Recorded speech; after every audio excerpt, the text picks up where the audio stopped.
A internet comercial no Brasil completa 20 anos em 2015 e, para comemorar a data, a Abranet está com uma série de reportagens sobre o assunto, entrevistando quem foram os fundadores dos primeiros provedores de internet no país. Dorian Guimarães foi um deles quando criou a DGL. Como foi isso? Olha, Roberta, isso foi em 95 e, para ser mais exato, 22 de junho de 1995, quando a gente ligou o primeiro computador ligado a uma conexão de internet e uma linha telefônica atendeu um chamado que conectou os modems e aí permitiu que um computador acessasse o www da internet. Foi assim que começou. E o provedor, como você disse, se chamava DGL-Net.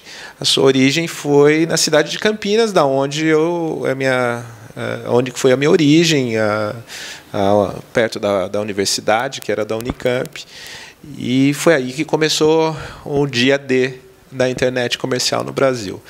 Antes desse período, a gente só tinha acesso, algumas pessoas só tinham acesso se elas fossem de um corpo docente ou estudante de uma faculdade ou de uma universidade que estivesse conectado à internet, que eram muito poucas naquela época. E o que te levou? Na época, isso faz 20 anos, né? O que você olhava o mercado internacional, você falava, isso ainda vai chegar no Brasil? O que te motivou a empreender nessa área? Olha, se você está falando a palavra assim, empreender. Hoje, nos dias de hoje, empreender está no sangue de todo mundo falando, eu quero empreender, quero abrir um negócio novo, quero abrir uma empresa. Todo brasileiro é empreendedor por natureza. Agora, imagine lá há 20 anos. Empreender é muito difícil, sempre foi difícil em qualquer momento, mas você fala assim, poxa, tem uma oportunidade aí. A gente está tendo uma coisa aqui na faculdade, mas quem não está na faculdade também podia ter acesso a isso. Como é que vai ser esse mercado o dia? O que tem de potencial? Eu quero parar de estudar e continuar usando a internet.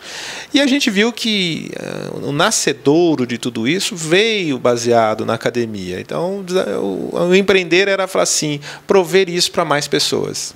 E como foi a aceitação? As pessoas entenderam isso logo de cara? Você teve muitos clientes? Foram mais clientes usuários finais, residenciais, ou foram as empresas? Olha, tem um momento interessante, quando a gente abriu em junho, nós abrimos primeiro com uma conexão na internet e tinham as linhas telefônicas. E as linhas telefônicas naquela época tinham que ser alugadas, né? Ou a gente punha no imposto de renda, eu tenho uma linha telefônica. E aquilo custava caríssimo e era difícil de achar. Então, essa era uma grande dificuldade, que o desafio era como conectar as pessoas. Você tinha que ter o computador, você tinha que ter o dispositivo, tinha que ter a linha telefônica. Todo esse cenário não estava preparado para estar conectado na internet. Mas teve um marco, sim. Logo quando a gente abriu, o primeiro provedor foi em Campinas. Quando chegou ali uns 2 ou 3 meses, a gente resolveu montar um stand dentro de um shopping center de Campinas. Aí colocamos assim, vem acessar a internet.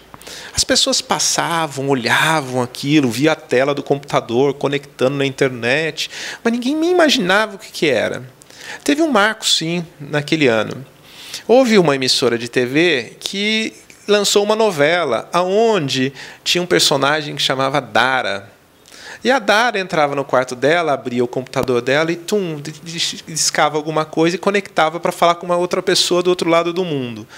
Esse fato da novela fez assim, as pessoas todas começaram a dizer, como é que ela faz isso na novela? Aí falou assim, quem que pode fazer isso para você? Aí chamou a atenção de todo mundo que aquilo lá ia ser uma coisa que ia mudar o mundo. Mas foi um fato curioso ainda em 95.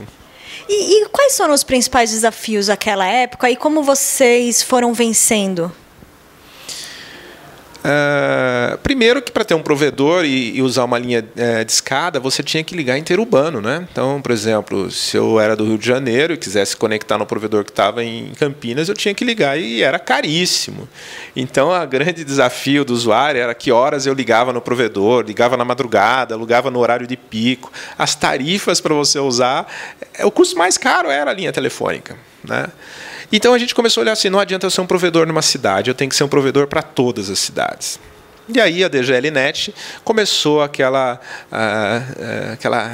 caminho, aquela trajetória em abrir nas cidades próximas ou na região que ela estava. E a gente, ao final de alguns anos, a gente já tinha 32 cidades com provedores de internet locais. Começando por logo no mesmo ano em São Paulo, depois fomos para Sorocaba, depois fomos para Americana e fomos pegando e espalhando por toda a região onde a gente existia.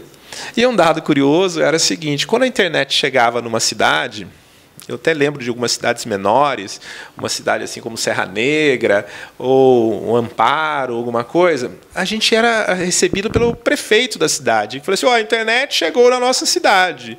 E aí começava o provedor, e a mesma fórmula ia indo, e as pessoas iam reconhecendo e descobrindo aquilo, porque precisava do provedor local para fazer esse atendimento e fazer acontecer.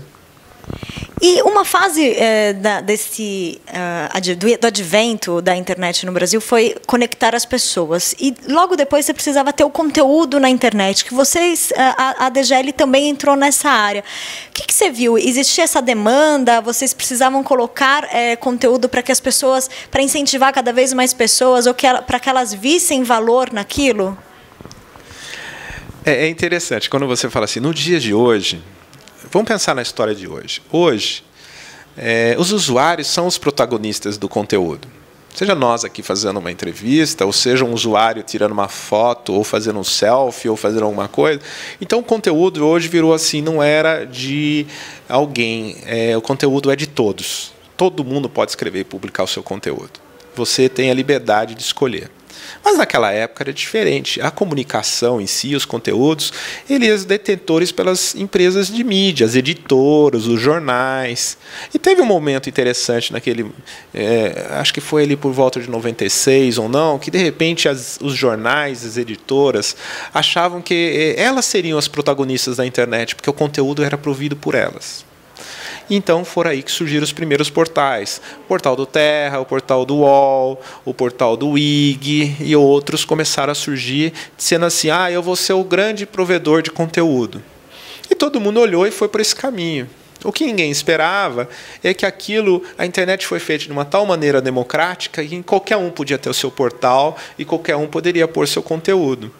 E aí o movimento veio de que essa onda do conteúdo chegou no momento da internet, e hoje, basicamente, o conteúdo é uma coisa viva, online e global. Todo mundo contribui e faz acontecer isso, ou se expõe rapidamente usando a internet. Falando dos provedores de acesso à internet, qual foi o papel deles naquela época, há 20 anos, e qual você acha, acredita que seja o papel deles hoje, depois de 2 décadas, com a internet já super transformada, velocidades muito mais altas, vídeo trafegando, o que mudou? Bom, são os desafios, e acho que a gente, como empreendedor, vai vendo espaços. Eu acho assim, hoje, nos dias de hoje, a gente sempre fala assim, mas já inventaram um monte de coisa e tudo mais. Eu falei, não, empreender, a quantidade de oportunidades que você tem hoje para empreender com a internet são muito grandes. Mas elas são mais baseadas hoje na utilidade, no propósito de usar. Hoje as pessoas estão online. Se eu dividisse o ciclo dos 20 anos, eu digo assim, o primeiro desafio dos provedores, quando abriram, era conectar as pessoas.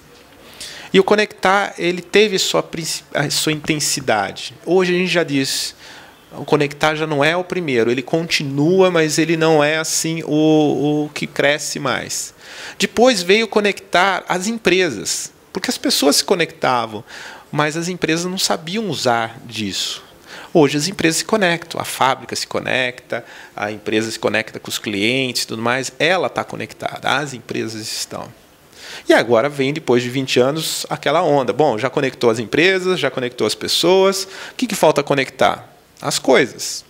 Então, agora nós vamos ver coisas conectadas, carros conectados, equipamentos conectados, aparelhos conectados. Essa é a nova onda que vai ser feita. No fundo, todo mundo vai estar trocando alguma coisa ou usando da internet como uma forma de estar tudo junto numa coisa só. Que é o conceito da internet como eletricidade, da internet ubíqua, que a gente fala que a internet vai, entre aspas, sumir, né? Nos 20 anos, a gente antes discutia como é que eu vou acessar a internet. Como é que eu vou fazer as coisas? Hoje a gente já não discute mais, é onde ela tem o jeito que ela tem. Eu não estou muito preocupado, eu não sei mais se eu estou conectado por aqui ou por outra. As tecnologias se evoluem de formas a melhorar, seja a conexão por uma fibra ótica, ou seja sem fio, seja no seu celular, ou seja por satélite, qualquer que seja a forma, ela está sendo assim, como diz assim, óbvia. O que a gente diz, e eu até brinquei um pouquinho falando assim, quando a gente chega e fala assim, olha pessoal, nós temos um plano de contingência aqui na empresa, se acontecer algumas coisas a gente tem que saber o que fazer. O que é? Bom, se pegar fogo no prédio, o que a gente faz? E se faltar energia, o que a gente faz? E o terceiro, e se cair a internet? Bom, a gente já está colocando a internet como um procedimento de contingência do que vai fazer na empresa. É assim que a gente está dizendo, a internet vai ser uma coisa tão óbvia que a gente, quando fala, ela vai sumir, na verdade é que ela vai incorporar tudo na nossa vida. Ao longo desses 20 anos, você mudou de área. Como foi isso? O que te levou a criar outra empresa, a fazer essa transição? Eu acho que o espírito é empreendedor, porque a gente empreende e sempre está querendo enxergar o futuro. Eu digo que o futuro é o presente de alguns, o futuro de muitos é o presente de alguns. Então, sempre com esse lado visionário do que vai acontecer, o que pode fazer a internet, me fez a ficar incomodado em querer fazer alguma coisa a mais. Durante esses 20 anos, algumas coisas deram certo, outras nem sempre. O empreendedor ele não vive 100% do sucesso, ele vive da persistência e de fazer coisas novas. Qualquer um no mundo, ou o melhor dos empreendedores, tem um índice de acerto. A gente está aqui porque o índice de acerto da gente geralmente é maior do que o do erro, né? Então, acho que isso diz assim, por que você está aqui hoje? E eu olhei a internet de outras formas, de outras perspectivas. Então, por exemplo, quando eu olhei a internet, quando começou a banda larga, a gente olhou, vamos usar, vai ser tudo vídeo, comunicação. Mas quando a gente começou isso, a gente falou em 2000. Né? Quer dizer, você não tinha a velocidade necessária para transmitir os vídeos como a gente tem hoje, né? Mas achava que a internet ia ser tudo vídeo. Então tá óbvio, hoje, em vez de escrever um e-mail, nós estamos gravando uma imagem. Aí eu comecei a olhar que mas o propósito não era o vídeo, o propósito era fazer assim, levar pessoas a lugares que elas não podiam estar para ter acesso a um conteúdo. E aí, a forma de levar, basicamente a ideia era assim, eu vou fazer um evento, como é que eu assisto o evento sem precisar ir até lá? Então, hoje virou óbvio, a gente vê pela internet. Outro lado, então, hoje a gente tem uma área de fazer eventos em internet, streaming, que se fala, mas de gerar esse valor usando a internet. O outro que a gente também visualizou nesses anos, que é hoje o nosso principal foco, é usar na área do conhecimento, na área da educação à distância, no trazer experiências e como você pode estar estudando numa faculdade, morando na outra cidade, ou como você pode gerir o conhecimento em cima da rede. Então, fui buscando coisas que são agregadas à internet, que são agregados em cima da internet, né? Você acha que a gente pode esperar da internet para os próximos 20 anos? Se eu soubesse... Estaria rico, né? Eu também. Se eu soubesse, quando a gente empreendeu há 20 anos na internet, que ela seria isso, que ela é hoje, eu acho que muitas coisas a gente acertou sim, que ela ia... se eu pegar lá as apresentações há alguns anos, a gente talvez tivesse olhado... isso. Agora, a gente tem alguns cuidados que a gente está tomando com a internet, porque antes da internet, o acesso à informação era concentrado num único lugar, um único computador, e você só ia lá e consultava ele. No fundo, o ciclo da internet, que era assim, todo mundo tem seu computador e a gente está voltando de novo numa nova onda, onde está todo mundo plugado em alguma coisa que a gente não sabe o que está fazendo tudo por nós. Mas eu acho que assim, a inteligência artificial, a inteligência de coisas que a gente faz hoje, que a internet não vai precisar... Vai sumir algumas profissões, algumas atividades. Vão surgir outras de usar. eu acho que essa nova onda de conexão das coisas que a gente está falando vai ajudar muito na área da saúde, do transporte, do conhecimento. A internet vai se tornar uma coisa assim fundamental em qualquer lugar. Ela vai ter um lugar mais fraco, outro mais forte, mas vai mudar vai mudar sim a vida dos jovens, dos nossos filhos ou aqueles que estão ainda nascendo hoje, que vão encontrar um mundo diferente. Eu acho que é isso. E para fechar, quando você criou o Provedor, lá em 95, a internet evoluiu da maneira como você esperava? Foi mais rápido? Ou a entrada do Google, das redes sociais, do YouTube, transformaram a internet ou colocaram a internet num avanço mais rápido do que você havia imaginado? Como foi isso? Aí eu vou remeter para você a Abranet, porque eu fui um dos fundadores da Abranet e a gente fundou tentando assim, vamos influenciar a internet de uma forma para as pessoas e para as empresas, para os provedores.